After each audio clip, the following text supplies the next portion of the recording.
I be like the director if you're the...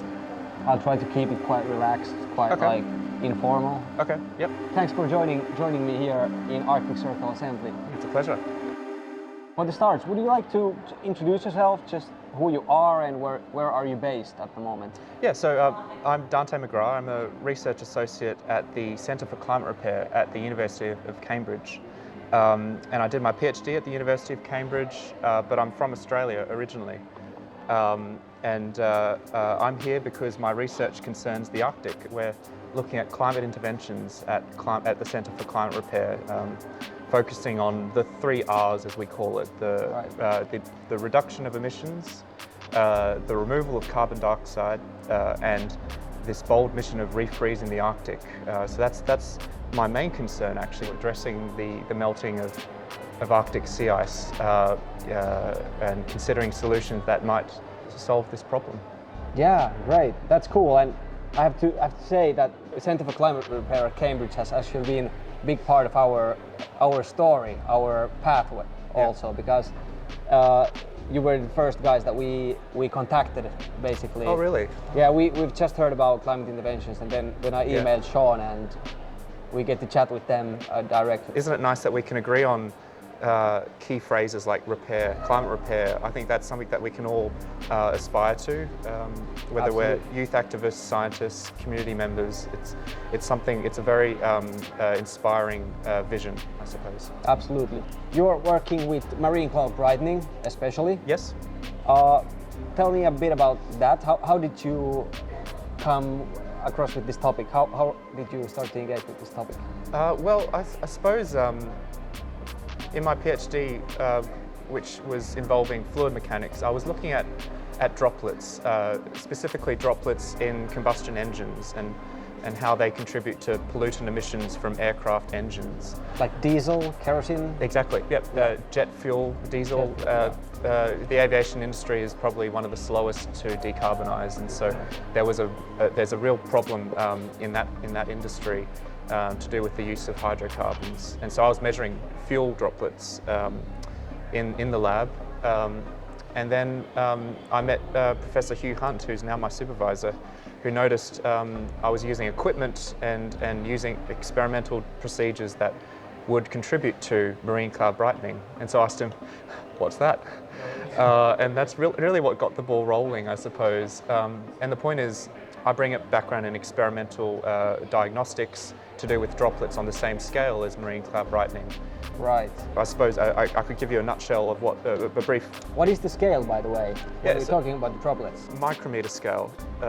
Micrometer. So that's thousands or millions of. It's the width of a human hair, or less. Okay.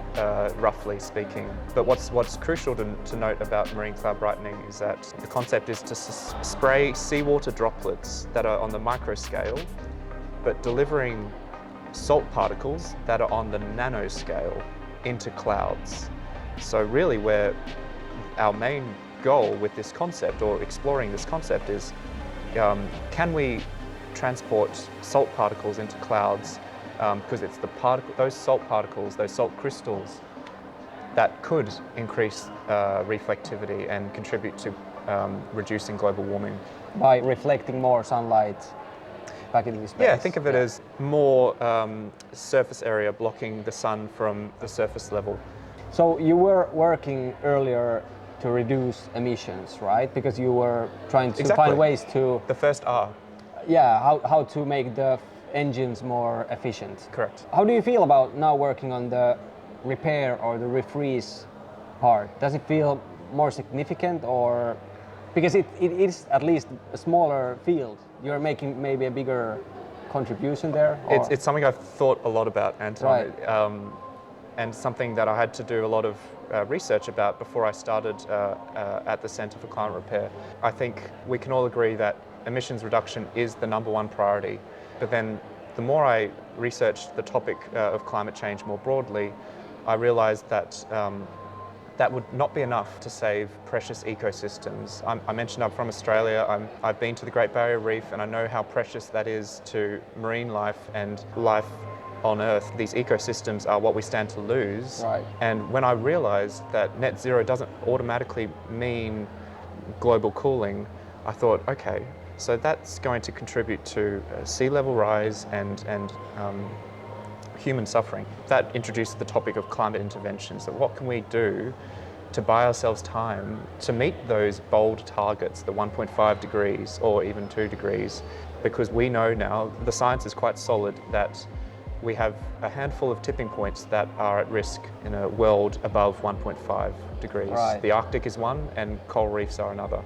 Right. And marine cloud brightening is a concept that may contribute to both ecosystems. And they've been already testing it in Australia. That's right. They are the first group to perform field trials of marine cloud brightening. And what's really inspiring about that work is that they've done a lot of preparation from the technical standpoint, but they've also consulted with traditional owners. They've come to terms. They've understood what their needs are and what their claims are to the land and the sea country in Australia, because none of these experiments should go ahead without public knowledge and the knowledge and approval from local communities and Indigenous peoples. And so we can learn from the group in Australia on that particular matter, because they've instilled a process. More than just symbolic recognition, it is a key step on the journey to implementing climate solutions. So I think there's a lot we can learn from what's happened, and even events such as this, where we can communicate with the people all the stakeholders, all the people that are affected by both the climate and potential interventions on climate change. We need to get more young researchers to take on this topic, on climate interventions, and start to study them. And you are one of those who have done this. So how do you see how we could lower the barrier for young researchers to start study this topic? I suppose there are 2 points I would add on that, and the first would be improving literacy on climate change at scale. So our generation weren't taught climate science in the way we probably ought to have in terms of I agree. Anthropogenic emissions. And so we've had to learn this ourselves. I don't know about you, but in your experience. Absolutely, yeah. So these things should be in the curriculum in all the major territories and states and countries, so that we can agree on the facts and understand the science.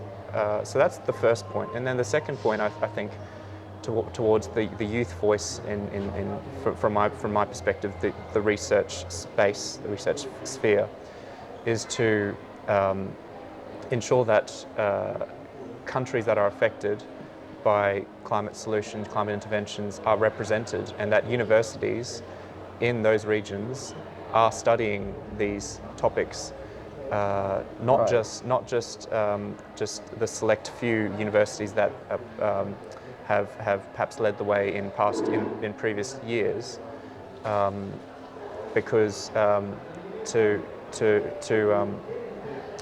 that pursuit towards knowledge and literacy on climate change is linked to bringing that knowledge to the regions that are affected the most. Yep. So engaging with countries in the Arctic, for example, which we are this week, is crucial to pursuing climate solutions and climate interventions. Yeah, I totally agree. Well, my last question.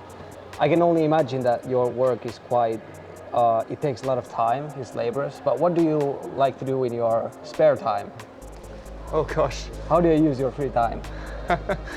Oh, well, let me think. You didn't anticipate this question. I didn't anticipate this question. I have this habit of, when I travel, I'll read or listen to podcasts or watch a movie that is a depiction of the culture that I'm visiting. It just helps me sort of learn more about the world at large, not just my own country or where I live, because there's no excuse anymore. We live in a sort of a globalized era, and so I'm just keen to absorb as much as I can, and so I do that through books and music and podcasts. And I say to some of the people, some of my friends in Cambridge, when they ask, oh, you work on marine cloud brightening, and I'm like, yeah, and it's all to do with the weather, and we in the UK, that's all we talk about. Right. Yeah. So it's something that matters to people, and that's why that really motivates my work, because like you said, it's very laborious. A lot of time in the lab, a lot of setbacks, a lot of failures in the lab. That's science. But you just have to remind yourself of why you're doing it, and that's why. Thanks, Dante. Thanks, Anton. Thanks. Okay. Yeah, okay. Oh, that was Just a good. chat. Good chat. Good chat. Thanks. Quite low effort.